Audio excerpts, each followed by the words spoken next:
Good afternoon, wherever you are. That is for sure, because we're all in different places. This is Dr. K, and let me change my glasses because I'm going to do some driving here. International Women's Day. Who would have thought we got a day for everything anymore? And this is the Women's Day. So there you go. But it brings to mind several things that I've talked about over the years, and that is what women have gone through, what a lot of minorities, women, one, African American, blacks, another group that in my lifetime and in the last century has been through all kinds of hell, just trying to get equal rights, not any special treatment, just equal rights.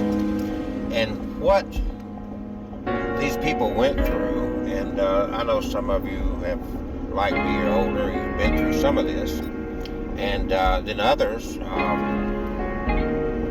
studied about it in history books, saw some videos, documentaries or whatever in regards to these issues. Fascinating part about it that I keep reminding people, if you go back to the days of suffrage in the late 1800s, going into the first couple of decades or so of the 1900s, women could not vote.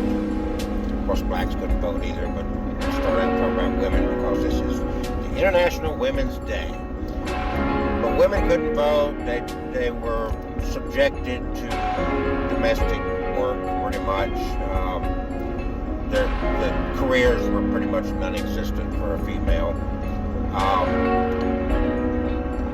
And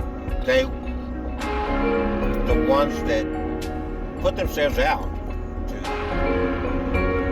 gain these equal rights, the right to vote, the right to get a good education, the right to have a career outside the home, and the date 100 years ago of them marching in front of the White House. I think Calvin Coolidge was president, and peaceful march, but a bunch of them got arrested, and really sad.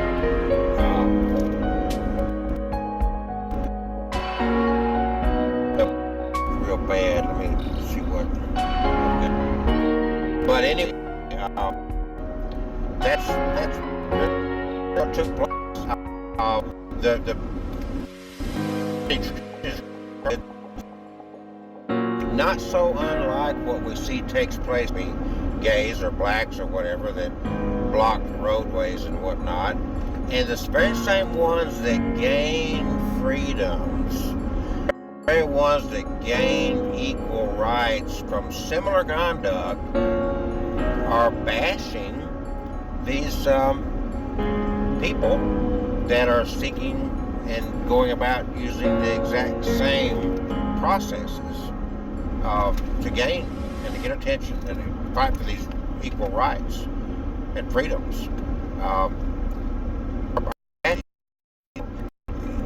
Keep in mind that to get these freedoms, no soldier got them for you. No soldier got the blacks their freedoms. No soldier got minorities their freedoms. No soldier or policeman got the rights for women to vote or for blacks to vote. None of the equal rights movement came about because the police was on your side or because the soldiers stood up to defend your rights. No, it was unarmed, plain Jane, plain Joe that stood up against these authority figures to gain your rights to vote and equal rights to an education and so forth. And it's really sad, it's really pathetic that is just forgotten. It's just set aside. It's just totally forgotten. And now we lose that balance of realizing that, there's a place for police, there's no doubt about it. There's a place for military, there's no doubt about it. But if you think that they are there for your freedoms and your rights, you are wrong. They are there not protecting you, they're protecting the government. They're enforcing laws. So they're not there to change laws or improve laws. They are there solely to enforce the laws as interpreted by the ones that give these men and women in uniform their orders. So however these laws are interpreted and enacted, interpreted, that's what the police and the military do. They stood up. They arrested innocent women who were peacefully marching. They arrested and they beat and they stood by as African Americans were abused and beaten. They jailed these people. Horrific.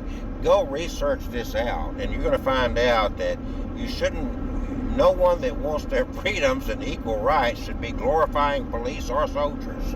I'm sorry. Historically, it's just not true. These people are not on your side. They have a job, they're interested in their check, and they're sworn to do whatever they're told to do. And if that means come and lock you up because you stood your ground and said, no, I'm not budging until we get rights.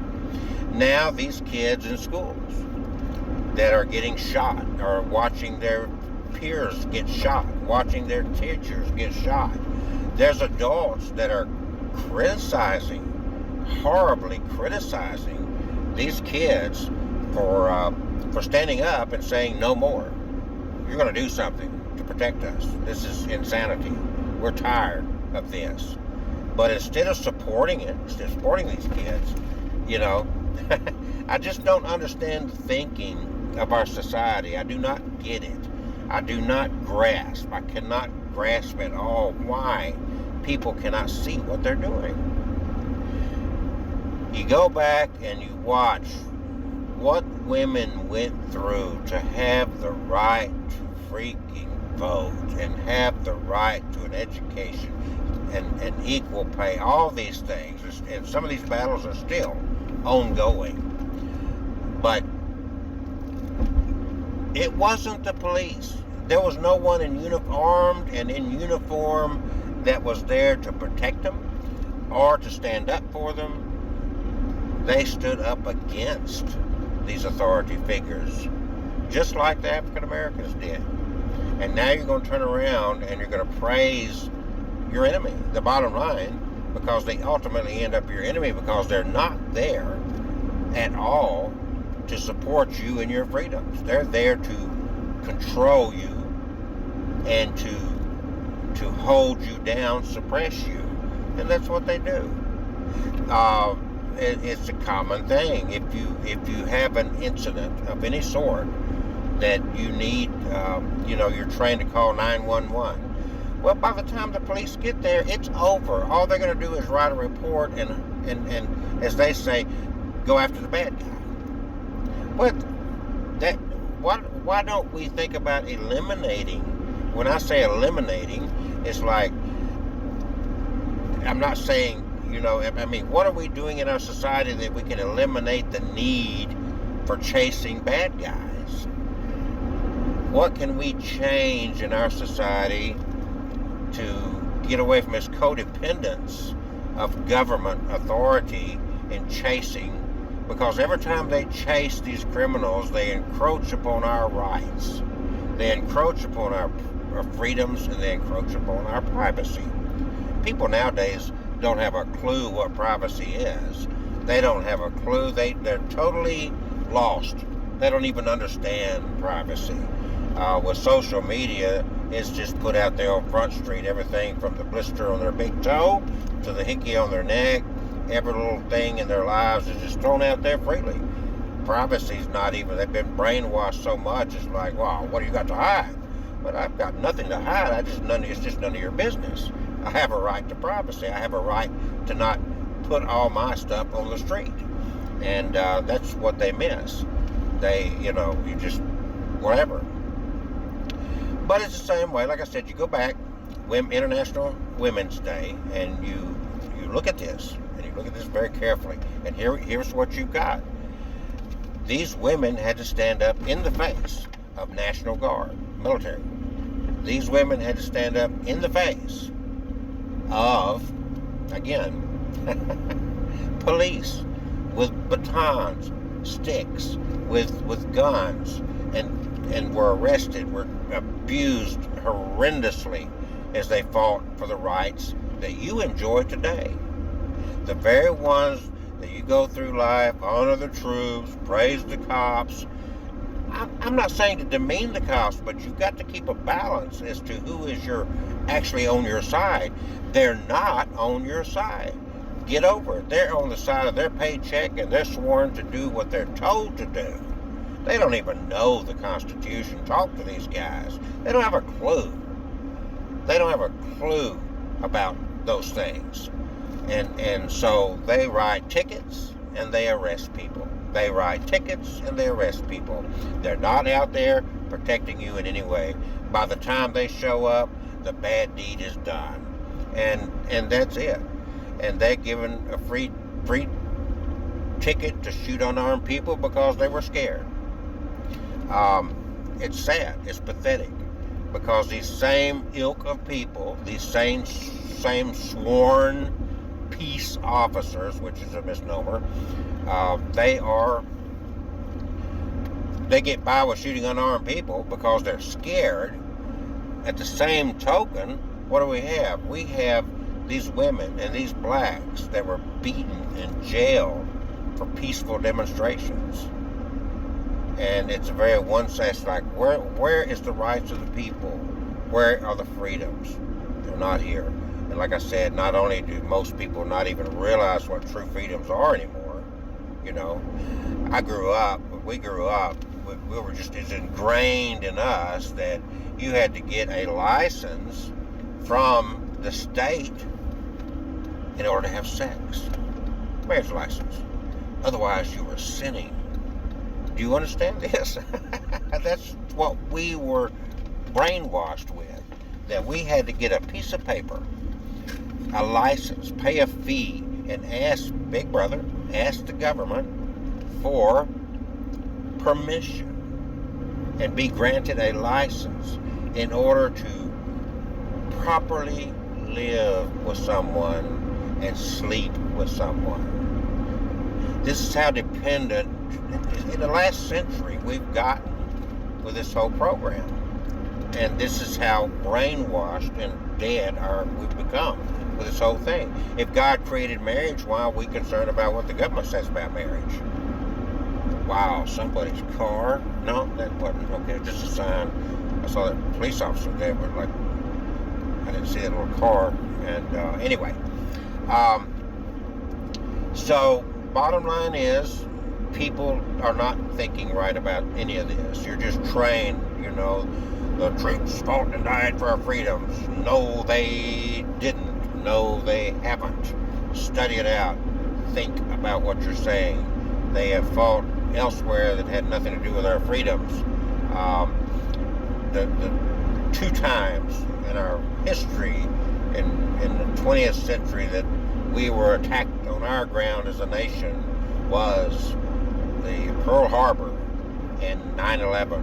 And in both instances, our troops did nothing to defend us. It just happened. And they responded like our police do after the fact. And this whole thing, or better we fight over there than over here, it's like, better we don't fight at all. Why is it 239 years as a nation, we have continual enemies? We have continual conflict. I was always taught that if you find yourself in constant conflict, it's time to look in the mirror. It's time to stop pointing fingers out and say, why? Why is it out of 239 years of existence, we've had less than 2 decades of no conflict?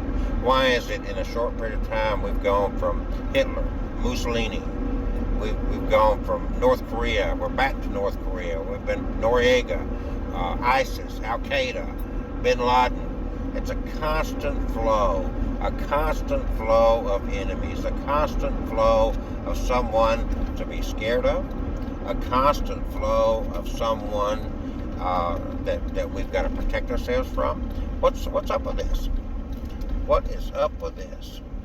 It is really wild, and nobody stops to think about it. Just by rote, you are trained, honor the troops, blah, blah, blah. Okay. So I'm getting a phone call, but I can't get. I will stop this recording here in a minute. So, International Women's Day, and I just want to remind not only the ladies, remind everyone that indeed this is what takes place. That it's not any government official, it's not anybody in uniform carrying a gun that fought for your freedoms. Women, you did not get the right to vote. You did not have a right to become doctors and lawyers and stand on equal ground with your male counterparts and fight for a regular wage, a competitive wage. You didn't have those rights because of any soldier. You didn't have those rights because of any police officer. In fact, the very ones that fought and stood up for those rights for you, guess what? They, listen, they stood up against the police.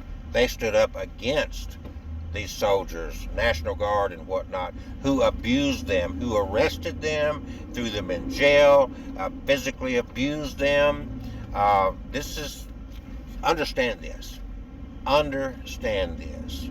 Your rights and your freedoms did not come from any war conducted by any of these people anywhere. It didn't happen. It happened by little ladies and black men and women who stood up and fought without arms and lost their lives, lost their freedoms, and they stood up against the ones that you're constantly praising. You've been brainwashed. You've been brainwashed. You've been brainwashed. The Constitution, it's left. Anyway, that's it. I gotta get a phone call. Thank you. Figure out how to shut this down.